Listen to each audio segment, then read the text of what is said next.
Welcome on into another edition of the Locked On Packers Squad Show. As always, I'm your host. My name is Brandon Sneide. And look, it is entirely possible the Packers' biggest question mark might be able to turn into one of their biggest strengths in 2026.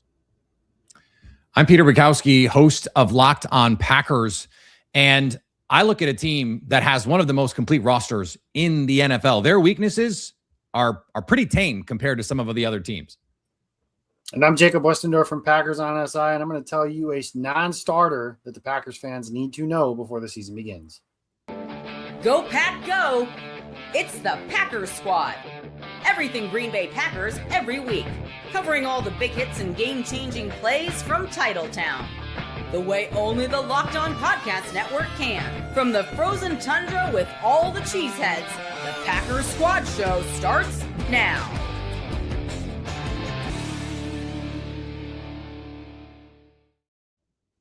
You are Locked On Packers, parts of the Locked On Podcast Network, the number one sports podcasting network, your team every day. As always, thanks to each and every one of you who continues to make Locked On Packers your first listen each and every single day. 2.5 weeks, gentlemen, before we begin training camp for the 2026 NFL season. Lots to get to as we work our way towards the start of training camp, including the biggest X factor for the Green Bay Packers. We'll talk about that. The non-starter everyone should know, and if you're an everydayer, you probably already have a good idea on who my non-starter is going to be. So we'll talk about who our picks are as we lead into training camp. Of course, we'll talk about the greatest weaknesses and strength, and as the Packers, again, with a big season ahead of them, with a lot of question marks certainly surrounding their rosters. So, gentlemen, Peter, I'll start with you. An easy start to another edition of the Locked On Packers Squad Show. Right now, as you simply look at this, let's start with the good news when it comes to this Green Bay Packers team. What, in your opinion, Mr. Bukowski, is their greatest strength, their biggest strength as we get ready for a 2026 season? I think it is the combination of Matt LaFleur and Jordan Love in this passing game. I just think they are pretty idiot-proof. Even from some of the idiot stuff that we get from Matt LaFleur at times with the conservative play calling, and even with the occasional WTF moments from Jordan Love, which, as we've talked about on the show ad nauseum, are way fewer and further between than his biggest critics will have you believe. But they're still, when he makes the mistake, they are the big, loud mistakes. They are the Brett Favre mistakes. And they have shown over 3 years now, they can weather injuries. They can weather inconsistent receiver play, inconsistent offensive line game, running game, no running game. This is a top 10 offense, period, end of story, because of the head coach and the quarterback. Jacob, your thoughts on the biggest strength for this Green Bay Packers team? Again, a big season, right? I think most of us agree that Super Bowl window, we discussed that over the course of the offseason, is relatively open right now for the Packers. Certainly, we'll get to their weaknesses and the biggest question mark as well as the show goes on. But what do you think, Mr. Westendorf, is their biggest strength ahead of 2026? Yeah, I hate to echo Peter's point there, but it's true. In this league, you have a quarterback or you don't. It's as simple as that. And if you don't have, you don't need Patrick Mahomes and Josh Allen. We've seen teams with not Patrick Mahomes and Josh Allen win the last 2 Super Bowls, just for example's sake. The Packers have somebody much closer to Patrick Mahomes and Josh Allen than they have to, say, Jalen Hurts.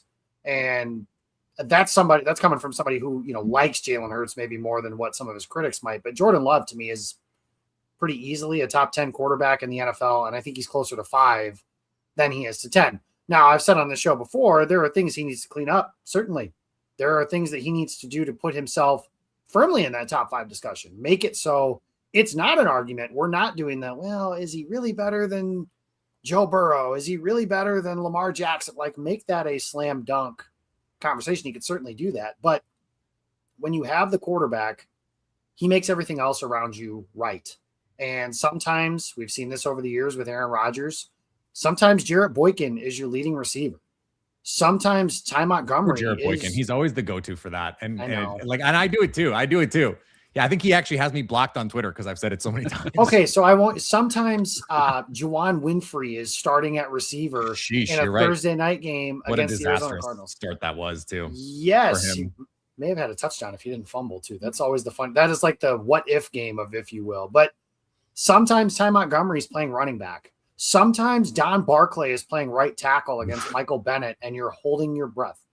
And the answer is, well, we got Aaron Rodgers, so we're good. Yep. And that can be the answer for the Packers too as well. We got Jordan Love. So we're good. You know, is Bo Melton going to be playing receiver? It's okay. Jordan Love's throwing in the ball.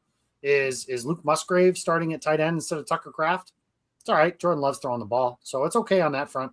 I think when your strength in this league is your quarterback, you have a chance to win a championship. The Packers have a chance to win a championship, and it's because their strength is at the quarterback position.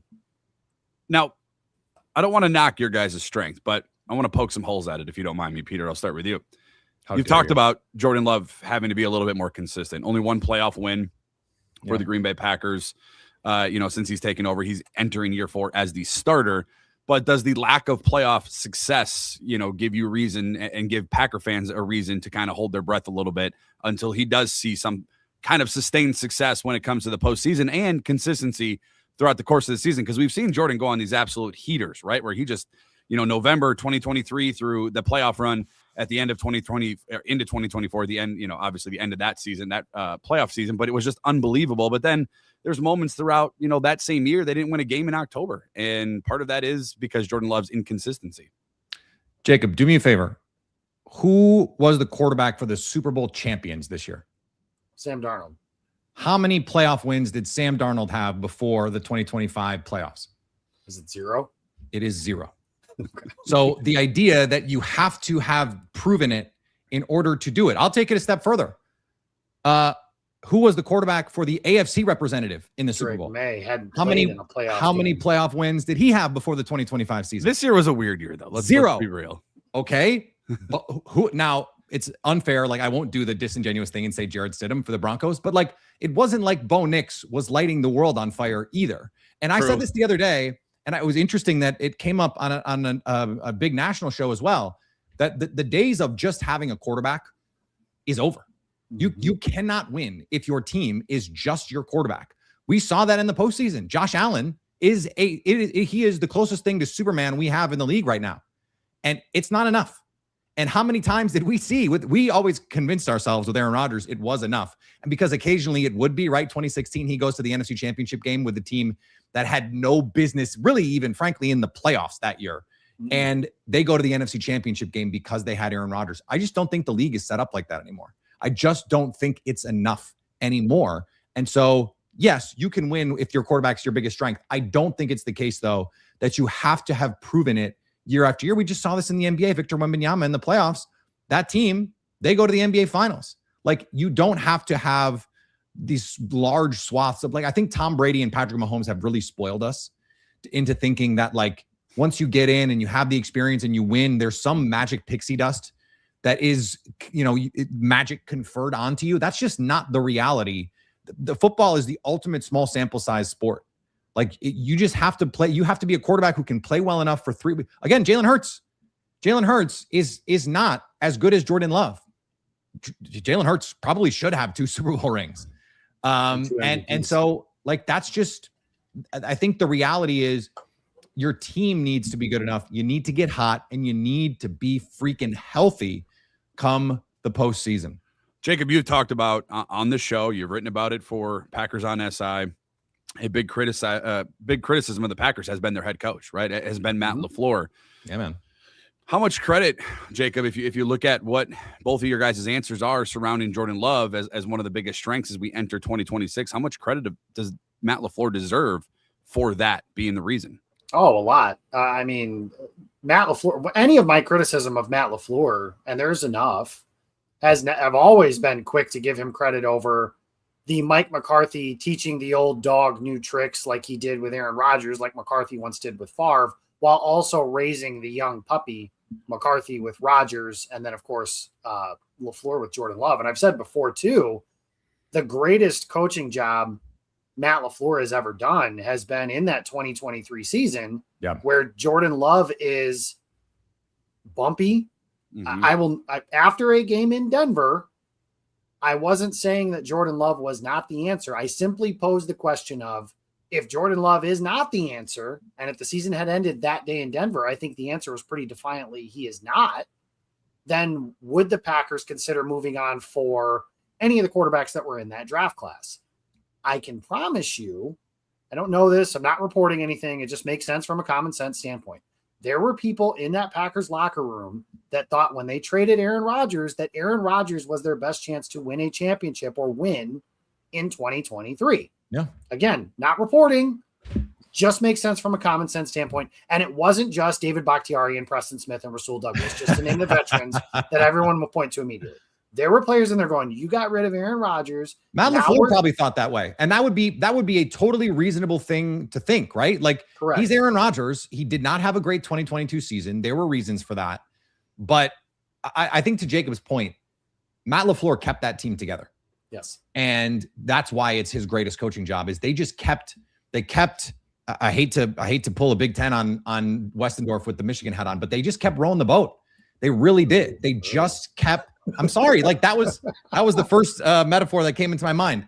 They did though. They just kept going. I mean, you guys, it's easy to forget now.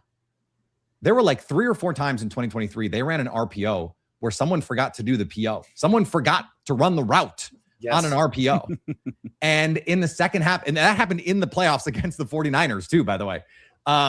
And so that team was like, it's crazy to think about now, Brandon, a first-year quarterback taking over for Aaron Rodgers, coming off 2 back-to-back MVP seasons.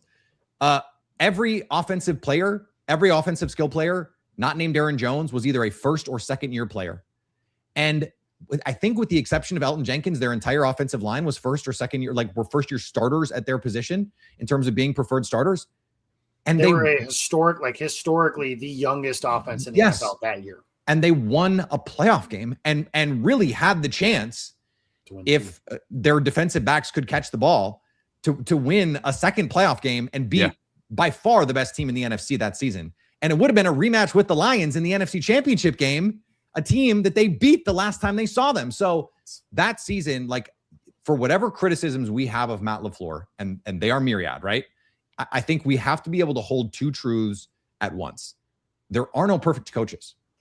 But what Matt LaFleur does is he raises the floor of this team so much because of what he does offensively.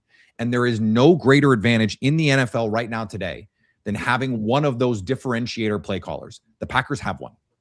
And so that's why it's annoying when he decides to not be one, right? When he has those stretches like in October of last year where he wants to play Jalen Hurts ball and he wants to run the ball and play defense. And I'm excited to see this team the first 8 weeks because they're going to have no choice, guys. They're going to have to score points to win. The defense is going to be bumpy. And they are not going to be able to play ball control, Josh Jacobs, first down, second and long run. They're not going to be able to do that. They're going to have to go. And I'm excited to see what that looks like in this offense. Moving along here, let's move on to the biggest weakness right now facing this Green Bay Packers team. Again, high expectations, but I think a lot of people, holding those expectations to see when Micah Parsons does indeed return for the Green Bay Packers. Peter, you kind of mentioning the first 8 weeks of the season. We'll see exactly when he does return is certainly part of the biggest strength is when you have one of the best players in all football returning to your roster. Let's go to the biggest weakness, though, Jacob. You lead us off here. What is your answer to the biggest weakness right now on this version of the Packers ahead of 2026? Yeah, we talked about it a bunch. Jason's not here. He's in a better place. And I mean that quite literally. He's in a better place than, the United States. I think he's still on his honeymoon, right? He's coming back today. So as we speak, he's en route home. Okay, so maybe not so much a better place. But either way, since he's not here, I'll honor him. It is the middle of the defensive line. And there are questions beyond the top 2 guys. And that's kind of where they were a year ago when Kenny Clark was still here. It was like, okay, they have Kenny Clark and Devontae Wyatt, and then what beyond that, right? So this year it's Javon Hargrave and Devontae Wyatt again. And then Chris McClellan's a rookie. Carl Brooks didn't have a great year last year. Nazir Stackhouse is on the roster. Jonathan Ford also on the roster. Warren Brinson, the biggest contribution Warren Brinson made a year ago was a face mask against Caleb Williams. So that is another way. I just don't know. They win that game if he doesn't do that too. Correct. Yeah. And that's one of the 837 things that could have been different and wasn't. So I think that we've seen it before too, where it's like, you know what? We think Green Bay's got a really good pass rush, but they're always in 2nd and 3. They're always in 3rd and 1. Like it sounds like an old school defensive coordinator ism that maybe Buddy Ryan used to say to the Philadelphia Eagles teams that he had years ago, or go further back for, name your coach for that era. And you have to earn the right to rush the passer. How do you do that? You slow down the run games. Got to eat your vegetables. And there are teams in this division. You are going to play Chicago twice, and you are going to play Detroit twice. And the identity of both of those football teams is wanting to run the ball at you first. And then they'll get into play action passing and all the other fun stuff that lights up the scoreboard. But first and foremost, they want to hand the football to their backs behind them. Packers have to be able to slow those things down. Otherwise, we've seen it where it doesn't matter that you have Micah Parsons, because when it's 3rd and 2, they're just going to run the ball, or they're just going to have some quick hitting passing play that the ball can get out of the quarterback's hands before Parsons can even make an impact. And that's saying something, because Parsons gets in the backfield faster than maybe anybody in the National Football League. So they have to figure out a way to slow down opposing run games. Their answer last year was, we have good linebackers. And that turned out to not be entirely true. And then by the end of the year, the run defense kind of cratered. This year, it kind of feels again like their answer is, well, we have good linebackers. They have Edgerrin Cooper and Zaire Franklin. Well, but that's not fair, Jacob. Though they invested in the position. They traded up in the 3rd round for a nose tackle, and they signed one of the better interior pass rushers in the NFL. That was a free agent. Like, I understand he got benched, in fact, in Minnesota because his run defense was not great. That scheme was also a bad fit for him. This is going to be a team that defends the run by flying upfield and creates explosive plays. They're going to be a team that relies on negative plays to stop the run. My thing is, I kind of think they're right about the linebacker thing in this defense more than last year's defense. And they have Evan Williams and Xavier McKinney. I just think the middle of that defense is so much stronger behind them than my answer, which is the interior offensive line. I think there are much bigger question marks there because there's no hiding. There's no hiding from that. Like, you can get linebacker play that makes up for some inconsistencies from your defensive front. There is no hiding if Sean Ryan can't get better as a pass protector. There is no hiding if Anthony Belton can't get better as a pass protector. And there is no hiding if Aaron Banks can't stay on the field and can't play at a high level. So that to me is the biggest question mark, because the only interior offensive lineman that I have any faith in beyond those 3 guys, and I'm not saying I have a ton of faith in those 3 guys as it is, but I have some faith in them, is they're relying on a rookie 5th round pick. Like, I know that people are high on Jagger Burton and Brandon thinks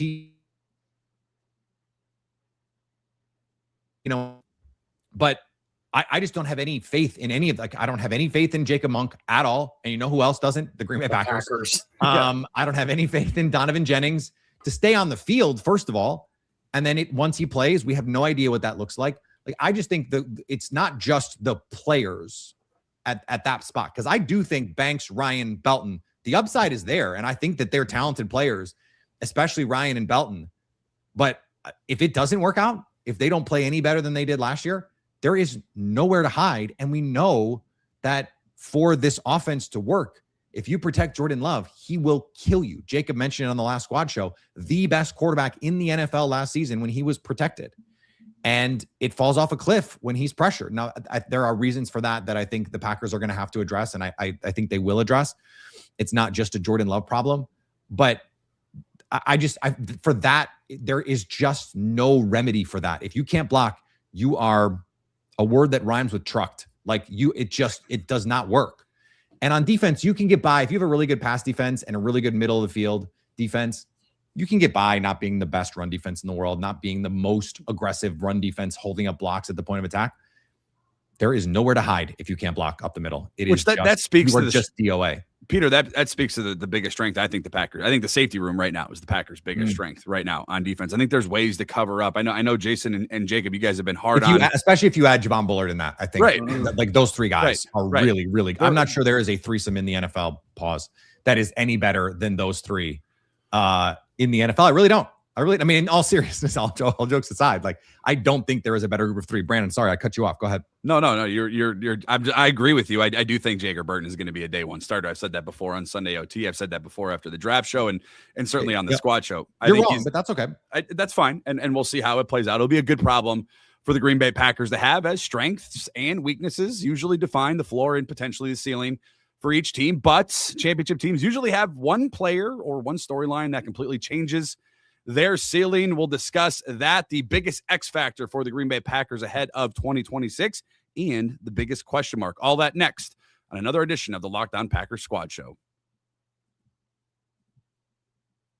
Today's episode is sponsored by Betterhelp. We talk about mental health more openly now, but asking for help can still feel hard. And BetterHelp's latest research confirms it. BetterHelp's 2026 State of Stigma Report surveyed 2,000 Americans and revealed 85% of Americans believe getting support is wise, yet 74% say society discourages people from doing so. That disconnect is interesting. Most people believe support is a good thing, but actually taking the step can be difficult. So it's worth asking what helps make that conversation feel more normal and more encouraged. BetterHelp is the world's largest online therapy platform with over 30,000 therapists globally and has helped more than 6 million people connect with support. Through a short questionnaire, BetterHelp does the initial match so people can focus on their therapy goals. And if the match isn't right, users can switch to a different therapist from a tailored recommendation.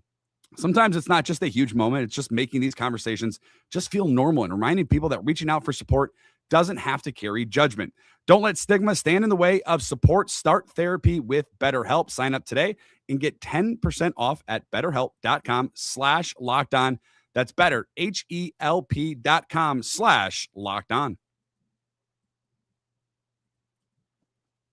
Thank you for making Locked On Packers your first listen of the day. Thank you for making Locked On the #1 sports podcast network. We discuss the biggest strength ahead of a big 2026 season for the Green Bay Packers. We discuss the biggest weakness for the team as well. And every Super Bowl team usually has one player who exceeds those expectations and one question that always seems to have to be answered. And if it does, usually tends to lead to good results for that team. We've seen that throughout history for the Green Bay Packers. And I think there's a lot of candidates on this list that can fall into the category of the biggest X factor. Jacob, I'll let you kick us off. Your biggest X factor for the Packers ahead of 2026 is who or what?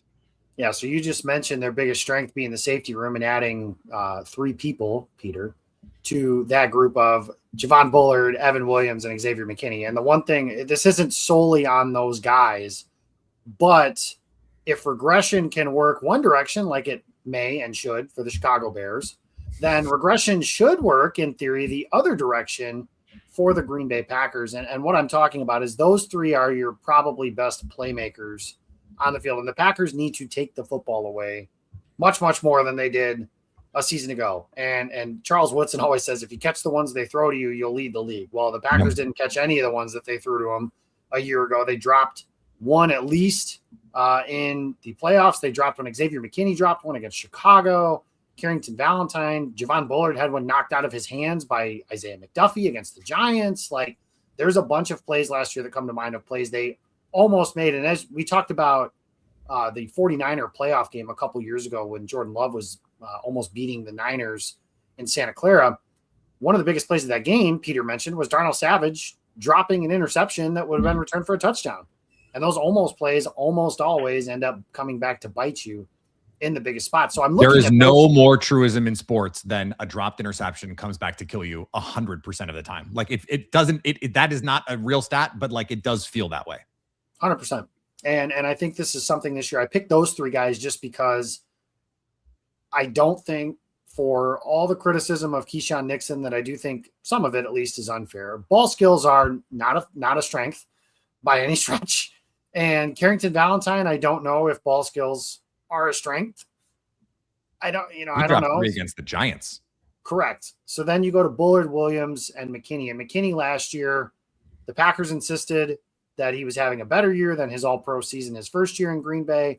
And he didn't have a bad year. I'm not trying to say that. But there is playmaking that needs to be made from those positions. And the big one is when the ball hits you in the hands, Xavier McKinney, it has to be caught. Like, that's just the way it is. Evan Williams seems to find himself in the right place at the right time. I remember the other talking point during camp last year was the Packers wanted to lead the league in forced fumbles, and they decidedly did not. So you put all that together. I just think those 3 guys specifically are going to be put in positions to make quite a few plays in Jonathan Gannon's defense. I think Javon Bullard, that the Packers could take a page out of Seattle's playbook from late in that playoff run where Devon Witherspoon became a weapon in the blitzing. The Packers have seen this before. Charles Woodson from the slot. I'm not saying Javon Bullard is Charles Woodson, but you can use him in a similar way to attack the ball and knock the ball out of quarterbacks' hands, running backs, all that kind of stuff. But I think it's those three specifically leading to more takeaways for this defense, because you cannot live. I don't care how good your defense is down to down. The best ones also take the football away, and you have to be able to do that, especially in the biggest games where the stakes are even higher. Peter, your biggest X factor for this team as the 2.5 weeks till training camp. The offseason just well, there is no offseason, but it flew by for what it's worth. We're 2.5 weeks out of training camp. Certainly no offseason for Locked On Packers. There never is. No. But your biggest X factor for this team? My voice holding up? No. If Jacob is going to cheat and pick multiple players, then I'm going to cheat. And this is like, you guys are going to be mad.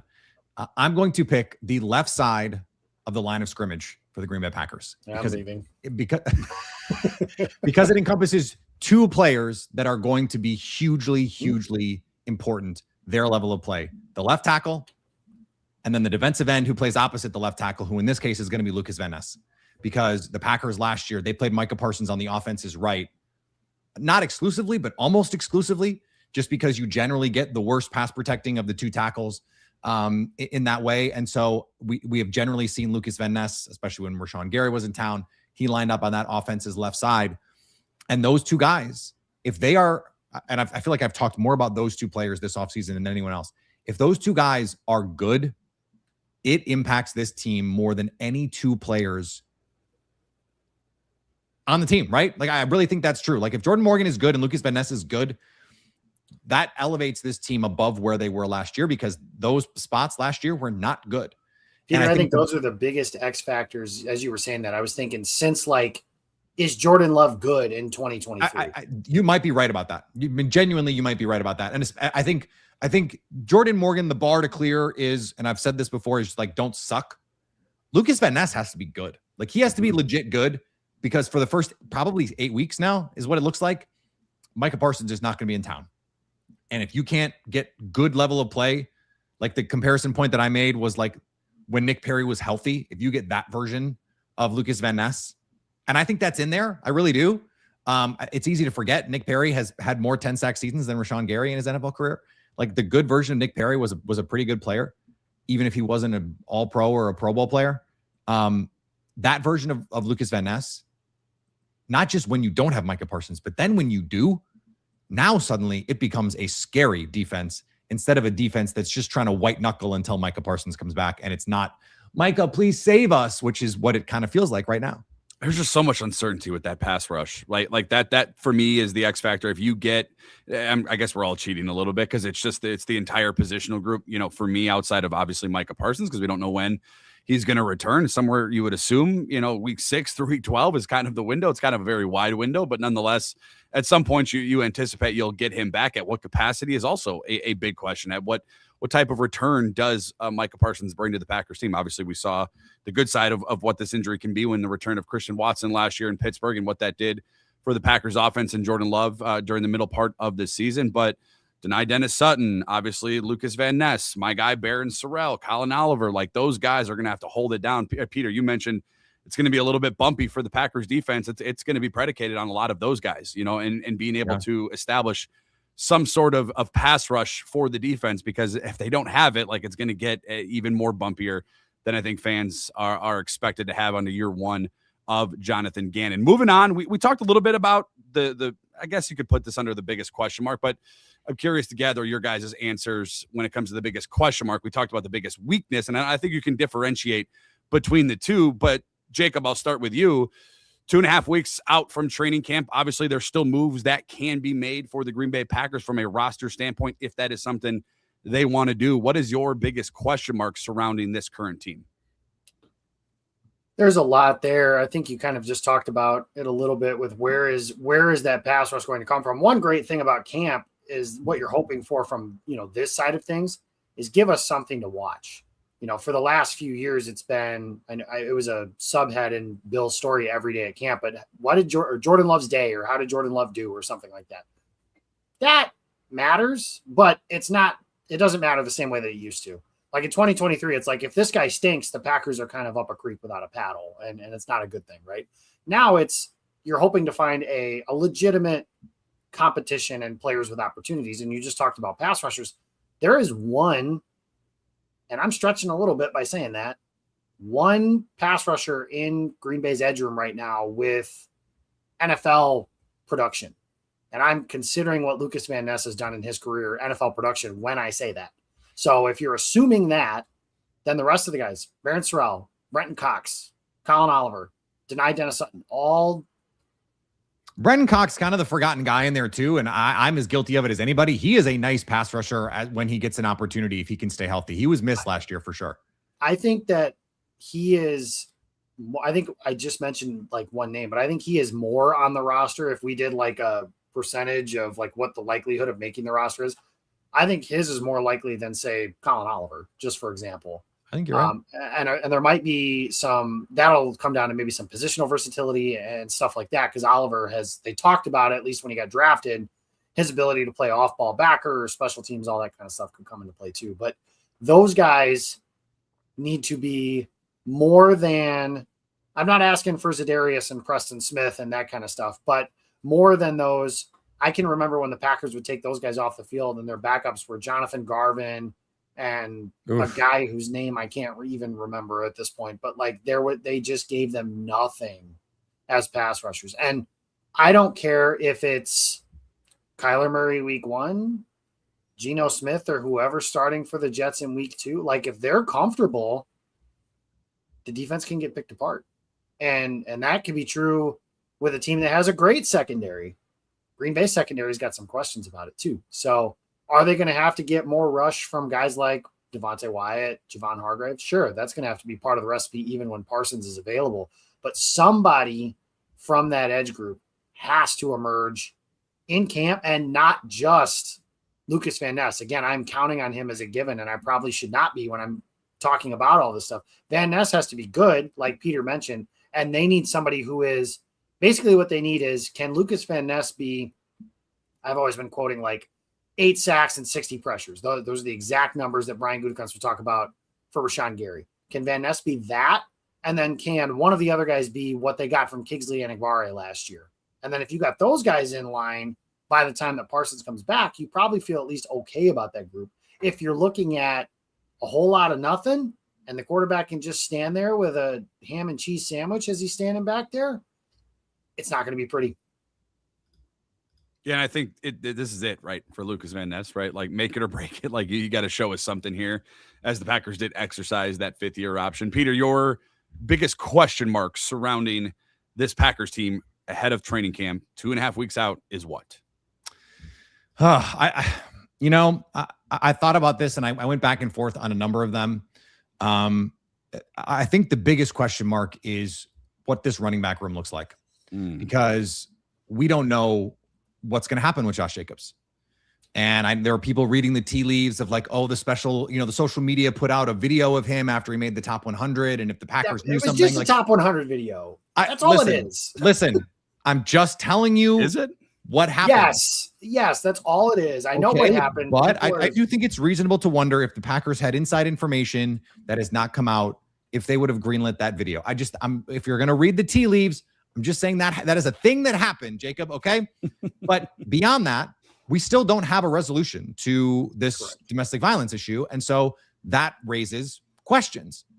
I don't know if there's a bigger question mark, a bigger enigma on this team than Marshawn Lloyd, because the range of outcomes here is he is like the starting running back by week 10 because he's just so much more explosive and dynamic than Josh Jacobs. Like, that's on the table.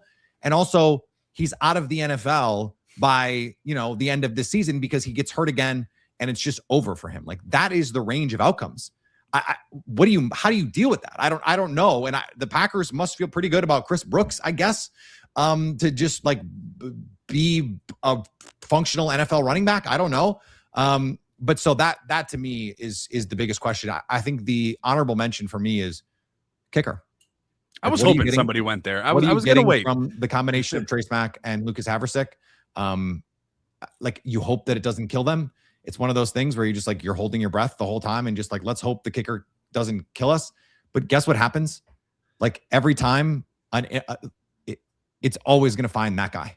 Like there is this adage in soccer. I know we're in World Cup time where like, if you have one bad player, the ball always finds that guy. It's true in baseball. If you got one bad defender, Brandon, like that, the ball seems to find that guy. Oh, your shortstop is hurt today. Here's the backup. First pitch, ball is right at that guy, seemingly every time. Like that. Always That's happens. just how it seems to work. The ball finds you. They And missed a kick in every playoff game since 2020. So from 2021 onward, they've missed a kick in every playoff game. and it cost them at least 2 of those playoff games. And they made a big move, right? You let McManus go after you gave him that bonus. You drafted, you quote unquote moved up in the draft to go get smack. I know McManus was bad last season, but you cut a kicker with a proven track record, right? Mm-hmm. I mean, I know that his track record last year was poor, but it is a kicker who has had a track record of kicking well in the postseason, albeit some time ago and albeit elsewhere. Trey Smack has no track record of being good at all. Outside of in the SEC, but again, 2 different worlds for the Green Bay Packers. It is big. Peter, you mentioned the running back room. Is it entirely possible that in this segment, the biggest X factor and the biggest question mark, we could circle Marshawn Lloyd to be the answer to both of them? It was almost my answer for both of them. Like, I was glad we were able to circle back around because I felt like, we needed to bring that up. But yeah, I mean, certainly that is one of the biggest X factor. I just feel because he plays running back and because they have Josh Jacobs, I feel like he doesn't rise to the level of Marshawn Lloyd of Jordan Morgan and Lucas Van Ness, but he would have been 3rd for me. So, I mean, he's right there for sure. A couple more minutes here. And I want to ask you guys about Matt LaFleur because I think he's the biggest question mark. And I had it in my teas. I also think, Peter, you brought it up at the beginning. We talked about this on Sunday OT like a couple months ago, Brandon. We did. Like he's also could be one of their biggest strengths, right? Like 3rd in EPA per play and touchdown drive rate. Like he obviously what he's done from really during the Aaron Rodgers period at the later stages of his Packer career, and then into the Jordan Love era, the Malik Willis time that Malik Willis was here in Green Bay and what he did for Malik Willis and got him paid and got him an opportunity down there in Miami. It's funny Kevin O'Connell gets hit with the QB guru tag, and yet Sam Darnold was better in San Francisco or in Seattle. Yeah. And like Aaron Rodgers, Jordan Love, Malik Willis, basically every quarterback not named Clayton Tune that has played for the Packers since Matt LaFleur has been the coach has been awesome. And that was not the case before. So yeah, but to be fair, Kevin O'Connell has piled up playoff wins. So he has won a division, that is true. Jacob, the Vikings fans will be quick to point out, in one of the all-time horseshoe up the ass seasons we've ever seen. No, Brandon, I think this is such a good point because when we discussed it, we framed it. We were sort of like, the biggest question facing this team, and now we have some distance, right? We did that closer to the end of the season when it felt more glaring of like, oh, what are we going to do about this team? And Matt LaFleur was the big question of like, what's his future, all that stuff. I think with time we've come back around to understand he's a really good coach that has some warts that you hope those warts don't come back to bite him in the ass in the biggest games. And it is interesting that those same warts, like Kyle Shanahan has one 4th quarter comeback like ever as a coach. Like it's crazy. And unfortunately it came against the Packers in the playoffs against Matt LaFleur. Sure, but like he doesn't have the same reputation of being soft or being, a choker or whatever. I just think that there is low-key a lot of pressure, maybe not even low-key. There is a lot of pressure on Matt LaFleur. And the only reason I don't think he's one of the biggest questions is we sort of know this offense is going to be good. Like we know that. The question is, we though, because your biggest weakness right now is part of that offensive line for sure. But they did not have a great offensive line in 2023. Remember, they were trying to figure out if Yosh Nijman or Rasheed Walker were better options at left tackle. And Walker wasn't good last year either. And Jordan Love was still 3rd in the MVP voting up until he got hurt. Exactly. So they've shown that they can manage all of that. I think that they make chicken salad out of chicken something else regularly. You guys are just you want me to hit the dump button today. I can feel it. You guys, no, it's been him. You've had a couple too. But if we need to go back to the safety menage a trois, we can do that. But this coaching staff, like I think you could add, if you're going to pick a coach, how about Cam Achord? Like Rich Bisaccia was a nightmare. And the special teams have been a nightmare forever. do like pokes with stick. Like, that's what I want to do. Like, just to do something. Show me something. I think that would be on the list of biggest question marks, because like we have no idea what it's going to look like. I'm not even sure we have a good idea of what Rich Bisaccia did in Green Bay. What did the meetings look like? Did they have a plan ever? I'd like to see a special team. Like, does not look like they practice. And we'll get to the one non-starter each Packer fans should know as we wrap up the show. But I'm also curious. I just want to stick on this Matt LaFleur thing for just a minute, and Jacob, get your thoughts on it as well. I'm also curious too, Peter, like a bounce back year, right? And what Ben Johnson did at midfield down there in Chicago, it was enough that Evan Williams spoke out about it. Javon Bullard spoke out about it. Like, how does Matt LaFleur respond to that, right? He's got the contract extension in Green Bay, both him and Goody this offseason. So he knows, at least for now, he's not on the hot seat. That can probably change if it's a bad season for the Packers. But I am genuinely curious, you guys, what is his mentality going into not just the Bears games, but just going in to this season, knowing that window that I think we mostly agree is open for the Packers to compete for a chance to go to the Super Bowl, but also you got embarrassed at Soldier Field to end your season against your arch rival. Twice. And you got twice. Yeah, I suppose. Yeah. A month before the actual playoff game. But then also you had Ben Johnson. Not only did he call you out before he faced you as a head coach down there in Chicago, but then he screams at your face at midfield in celebration of his team coming back from 21-3. Jacob, I'm just genuinely curious, what version of Matt LaFleur do we get? Do we get a guy who, if it's me, right? If I'm Matt LaFleur, if I'm the coach, I'm not smiling. I'm not happy. I have a chip on my shoulder all season long, a bleep you type of attitude. I hope he has, but like, I am curious on what, and that's my biggest question mark, as I alluded to, is what type of coach, what type of person is Matt LaFleur going to be in 2026, knowing how the season ended for his team 6 months ago. Yeah, one more thing to add. I remember reporters in Baltimore used to call Ray Lewis Red Light Ray, meaning he knew when the camera was on and how to act differently. Ben Johnson, as he's shouting, bleep the Packers. Yeah. He knows that's getting out, right? Sure. Like it's a genuine moment, but it's one like he knows is going to make its way around and everything like that. So that's another thing that, again, the Packers should know. And Matt LaFleur specifically, I do feel like this probably should have been the way he felt last year, just because he was theoretically coaching for his job. But fair point. It's almost like he has a new sense of like something to prove this year. You've been pantsed in front of the entire division. You know, Dan Campbell, Kevin O'Connell, Ben Johnson have all, at least in successive years, kind of taken your lunch money. National media, local, other people have called for you to lose your job, to the point now where there are some people, falsely, but some people that say he's the fourth best coach in the division. I don't think that, I would say, I don't think that's true, but that's something that he can use as the Michael Jordan, I took that personal meme that we all love so very much from The Last Dance, is can you get to a point now where you have something to prove? And it's been I've never gotten this. The history here, Jacob, is instructive, I think, because in 2023, the Lions, coming off the embarrassment of 2022, right, where they lose to the Lions twice, they get beat in their house. They lose that first game. They get embarrassed. They come back and they handled the Lions. Yes. And the same thing happened with the Vikings. And they were not worried about the Bears because the Bears still suck. And then in 2024, they just were not ready to play against, in 5 of those 6 games that they played. And then one of them didn't matter, right, in 2024.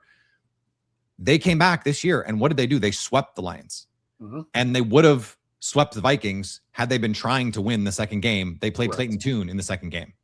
And so now, okay, Ben Johnson, this is a new obstacle. You're going to drop your nuts on the table. Matt LaFleur has shown he's not going to just let you punk him. Like, he's going to come back and he's going to fight and he's going to get this team to fight. And you know what? It is a good thing. And I've said this before and I will say it again. It is a good thing now that the Bears are acting like the little brother, because they are talking mess. And before it was just cute and it was funny and they like to talk, and you beat him twice anyway. No. Now you've got to start talking like little brother has been in the gym. Like he might be able to take you. Like, now he's 14 and you're 17. It's like, no, he might actually be able to get some punches in on you. So you got to be ready for that. And they've got to treat the Bears like a real team now, just like they had to learn to take the Lions seriously. They've been taking the Vikings seriously for a long time now. They had not been taking the Lions and the Bears. That rivalry, they were above it. And they got to take it seriously now. And I think that's a good thing for this team because we've seen them play pissed off against those teams, and they play well when they play pissed off. And furthermore, on the 2 points that you were making about history, LaFleur's had 2 different, prove it years. His first year as a head coach, where it's, can you be the guy who coaches Aaron Rodgers? How's your offense going to work? The wristbands, the everything that comes off of that. Like you said, 13 wins. 2023, it was all Aaron, none of you, all that kind of stuff. Jordan Love and company, they go to the playoffs. This year is another prove it kind of year because, yes, there were a lot of discussions, and I think at least deservedly, when you blow a 21-3 lead in the playoffs, discussions about everything you do is on the table, right? When you are being talked about as whether or not you deserve to keep your job, this is a prove it year for, no, I'm still a good coach. Yes, I'm the right man to get this team to a championship. Yes, I deserve the numbers we'll never get, but this big hefty contract extension that is a quote significant commitment, which is the reporting that we've gotten. So it wasn't a 1 year and a we'll see. This is 2, 3, 4 years and a lot of money. So this is a big year for Matt LaFleur to try and prove himself again, which he has, like you said, he's done in the past. It's a big year for Matt LaFleur, no doubt about it, but every year it feels like a Super Bowl team. They get some type of contribution from a player outside of their everyday starters. It could be a rookie, rotational defender, backup running back, or, hey, even special teamer. Someone unexpected usually emerges for that team to make a deep postseason run. Who is that player for the Green Bay Packers? We discuss next on the Locked On Packers Squad Show.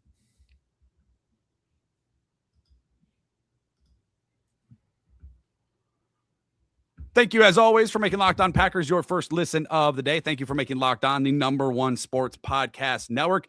Get your daily Packers fix completely ad-free by joining our Everydayer Club. Start your 7-day free trial right now and get closer to your team without any of those interruptions. Click the link in the show notes or simply just head to lockedonpackers.supercast.com for more information. Gentlemen, we looked at the biggest strength, the biggest weakness, the X factors, the biggest question marks.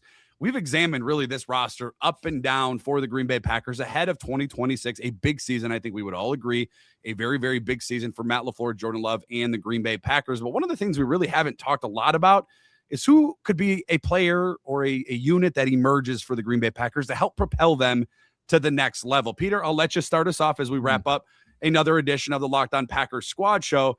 The biggest non-starter that Packer fans should know ahead of 2026. Again, can't believe we're saying it. We just celebrated July 4th. The World Cup is ongoing. The Packers training camp, 2.5 weeks away, baby. So we're going to see a lot of names that maybe we aren't familiar with. But, Peter, you're going to enlighten us and you're going to inform us of a name that you're keeping your eye on ahead of training camp for the Green Bay Packers. Well, so I think Marshawn Lloyd is probably the name that I would gravitate to first. But because we've spent enough time talking about him, I'll leave that there. I am going to go with we don't know, right? We don't know what is happening at corner, but I am going to pick Brandon Cisse because I know that fans know him, but I think the assumption is he's not going to start for the Packers. And I'm not at all convinced that by October, we're not talking about the #1 starter, not maybe the #1 corner, but like a starting corner for the Green Bay Packers. Remember when the Packers, what sweet summer children we were. Remember when Eric Stokes was drafted? And it was just so obvious he should be starting over Kevin King, that it was just so obvious that Kevin King could not be the guy. They still went through the charade of letting Kevin King start that season, that 2021 season. And by week 3, it was over. And part of that was Kevin King got hurt, but he just never gave that spot back up. That feels like something that will happen this year with someone and Brandon Cisse, because I just think all of the things that a rookie corner struggles with, the mental side of the game, the tackling, the physicality of the game, those are the strengths of Brandon Cisse's game. And he's not a technician. He's not ready to rock with some of that stuff and the footwork, but athletically he is outstanding and he wants to hit you. He wants to play with that physical edge. He wants to come tackle. Not a strength of the current Packers starters on the outside in terms of cornerback play. So I think he is one of those guys that could come in very early. And yes, he's a backup now. That's why I'm cheating a little bit. But I don't think he's going to be a backup by the end of the season. I think he is going to be a starting corner for the Green Bay Packers. Jacob, I'll get to your thoughts. Peter, I want to to kind of piggyback off something you also said about rookies, does this feel like, I don't want to say pressure is the right term to use, but does this feel like this draft class for the Packers has a lot riding on it, right? You mentioned Cisse as a name, a non-starter for the Packers. We talked about one of the biggest question marks, Trey Smack, a rookie for the Green Bay Packers. Jacob, you talked about the biggest weakness that includes third-round draft pick Chris McClellan. We talked about the biggest question mark as well about the pass rush. That includes, fourth-round pick, denied Dennis Sutton. Jagger Burton, Peter, you talked about the interior of the offensive line being one of the weaknesses. Man, this is kind of like a sneaky, we say this every year, right? Like this could be one of those drafts for the Packers because, Brian Gutekunst does a nice job and they say that they don't draft for need, but of freaking course they draft for need. But this is the most straightforward need draft that Brian Gutekunst has ever had. Yeah. And so it just makes sense that you go, they needed a corner. They got a corner. The thing they needed second most was a defensive tackle that can stop the run. Okay. That's what they got next. Like they kind of just went, they need a backup pass rusher. Okay. Bang. They need an interior offensive lineman. Done. They need a kicker. Done. They need some corner depth. Done. Like it just made really sense. Was like every pick just felt like it made, I guess if you want to put the Trey Smack one in, by numbers draft. Yeah. Like it felt that way. But the last time they did that was 2021. And that draft class sucked out loud. Like it was really a bad draft class. So you hope like that was a COVID draft too. So that's part of this that you have to, the Packers did not have the normal process in that draft. And they also didn't have the pressure of Aaron Rodgers. Yeah. And so I think that was the summer of honesty and all that stuff. So I think you're right to say that, not that there's pressure, but I think there's a ton of opportunity here for this draft class to come in. And because they have starters at some of those positions. They've added at some of those positions. They'd be okay if Benjamin St-Juste played instead of Brandon Cisse, but the opportunities are going to be there. Like deny Dennis Sutton, it's not out of the realm of possibility at all. He is a day one starter for the Green Bay Packers, and he was a fourth-round pick. I think Chris McClellan will be the day one starter in base for Green Bay. And so like if Brandon Cisse also comes in there and Trey Smack comes in there, that's as many rookie starters as they've had on a team that fancies itself a championship contender in a long time. Jacob, I'll get to your answer here, but since we're on the rookie talk, I'm just going to spoil my answer. And everydayers and Sunday OT listeners and viewers will know Jagger Burton is my answer. I think I'm telling you, I don't know what it is, man. I didn't watch Kentucky games at full admission, right hand up. I didn't watch. I don't know. I couldn't tell you his stats. I couldn't tell you what he did at the combine or all that stuff. I just trust. I just trust the Green Bay Packers in their assessment of the offensive line. And we've seen it before. A fifth rounder come in and Corey Linsley for the Packers took over the center position, never gave it back. Obviously, he went and played elsewhere after his time in Green Bay. But I just feel like he's a guy, whether it's not right away at training camp, albeit it wouldn't surprise me if he was right away, whether it's right guard for the Packers, if there's an injury during training camp, that he gets inserted into that offensive line and never gives it up. Like it would not shock me one bit, and it'd be a good problem for the Packers, right? If that is center and Sean Ryan, you have some added depth then with those other pieces. Anthony Belton, if Zach Tom's not 100%, has played right tackle. I think it was week 2 against the Washington Commanders last year on Thursday Night Football for the Packers as well. So that just helps out the Green Bay Packers. But I think Burton for me is the answer as a non-starter currently. But I do think he's going to insert himself really, really quickly for the Green Bay Packers on that offensive line. Mr. Westendorf, take us on home. Your non-starter innuendos today for the Green Bay Packers ahead of training camp, 2.5 weeks here as we look ahead. I feel like I'm in freaking kindergarten class or something. Like kindergarten, middle school, maybe. Middle school. I don't know. Whatever. Either way, my point. So I remember when Jordan Love became the starting quarterback, and ever since then, he's always almost gone out of his way to mention every single pass catcher on the team whenever he's asked about, like, hey, who's making plays for you? Go, like, Watson and Jay Reed and Romeo Dobbs and Musgrave. And I love the way he says Luke Musgrave because I think that's hilarious. But Tucker Kraft, like all these guys. One guy he mentioned this offseason, unprompted, was Savion Williams. And if you want to talk too. Yes. And I know not a favorite of Draft Nicks, not a favorite when they picked liked him. Okay, well, Peter liked him, so that makes me like him less. But let's move on. No, I'm kidding. It's fine. But Savion Williams is somebody who I didn't think the Packers would draft him in a million years, for the record. I thought like this is a really cool player the Packers will not draft. And they did. And they've used I was half wrong.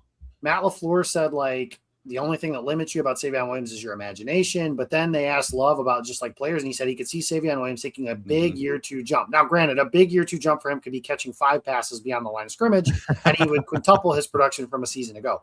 But I do think, as much as we've talked about the trio of receivers, Watson, Reed, Golden, with all due respect to all 3 of those players, I'm not blaming them for when this happens or whatever. All 3 have been injured at one point or another in their brief career in Golden's case, or in some longer period of time with Reed and Watson. Savion Williams is going to play, and he's going to play a lot at some, maybe, okay, a lot is relative, but you guys understand my point. And when he's been on the field, the Packers have found ways to put the ball in his hands. Now, they're going to have to let him play more traditional receiver because he's not the 6th receiver behind the guys I just mentioned, Wicks and Dobbs. Like, he's not going to be able to do that. And at some point, whether it's because those guys need a break or it's because one of those guys is dinged and he has to come in and play, he is, I think from a pure talent perspective, you can make a case Savion Williams is the most talented receiver on the roster. Now, there's more polish and everything like that that comes through to his game that certainly needs to be had and everything like that. But I was watching, it was a college highlight tape, and if I do a college highlight tape for anybody, they'll look like the best player in the world. I understand that. But he made a catch, extended from his body with his hands, made a guy in front of him miss, and took the ball the distance. And you could see that pop in some of that straight line speed that he has. And I think if the Packers can figure out some ways, can he be that easy button on offense or a substitute of an easy button for someone like Tucker Kraft? Can he run some of the Tucker Kraft stuff, but for Savion Williams? And he can add to that yards after catch deficiency that you had in Green Bay a season ago. And that's before you get into the gadget stuff, Jason Hirschhorn wanting him to be the starting running back, those kinds of things too. That's not fair. Jason's not. Don't let you, come on. Newlywed Newlywed can't be catching strays on vacation now. There was another play, Jacob, where I just saw this clip the other day. I'm going back and watching. He caught a little inbreaker. He accelerates like he plays a different sport from everyone else on the field. And then at full speed, hurdles a guy. Yeah. And it's just sort of like, what is that? He's 6'4", 220 pounds. Like, it's different. Saquon Barkley is like 5'10", 230. Like, it's different. When you are tall and slender like that, to just leap up over someone I was just like, what am I watching? What am I seeing? Legitimately an argument. Not like one of those tight ends, like I'm gonna kind of gallop and then jump over you. No. This is like he's ripping down the field and hurdles a guy, and you're just sort of like, holy cow, this guy. And there's even some like hidden yardage, hidden plays type stuff. There was a play in Dallas last year. I think it was the punt that ended up pissing everyone off that LaFleur was asked about after the game, but it was 3rd and a mile. And they threw just a little give up pass to Savion Williams, and it turned into 4th and 1. Just because of his ability to push piles, make plays after the catch, drag tacklers, stuff like that. Again, I'm not saying he's going to be Randy Moss or anything like that, but that is somebody who maybe fits a little bit better into the X Factor stuff. But Jordan Love, unprompted, saying something about a player and then not going out of his way and saying like, oh, and J. Michael Sturdivant, and, this other receiver on the back end of the roster and those guys, like, I trust those guys too. It was a full answer about just him. So I think that's something that could be not a big, again, he's not going to lead the team in catches or anything like that, but can you be a solid role player that makes some special plays and some of those hidden, easy, not to use the cliche answer, but Deebo Samuel type offense type stuff that the 49ers were really good at for a really long time? There are certainly a lot of question marks. There's some weaknesses, but man, there is a lot to be excited about with this Packers team as we wrap up another edition of the Locked On Packers Squad Show. Just 2.5 weeks from training camp. We will continue to break it down all offseason long, which is just a few more weeks here yet to go. And just a quick friendly reminder before we do get out of here, our guy Peter Bukowski has you covered on the Locked On Packers Daily Show, free and available wherever you guys get audio podcasts, and of course over on YouTube, the Locked On Packers Squad Show. Also free and available wherever you get audio podcasts and on YouTube. Please make sure you are subscribed to the Locked On Packers YouTube channel so you never miss anything. For Jacob, for Peter, and for myself, we'll sign off for now. I'll be right back with you here next week as we inch closer and closer to the start of training camp for the 2026 Green Bay Packers. Thanks to all of you, as always, for always tuning in to our Locked On Packers Squad Show. Thank you, as always, for tuning in to the Locked On Packers Daily Show with our guy, Peter. And thank you for making Locked On Packers part of your day each and every single day. And as always, make sure you stay Locked On Packers.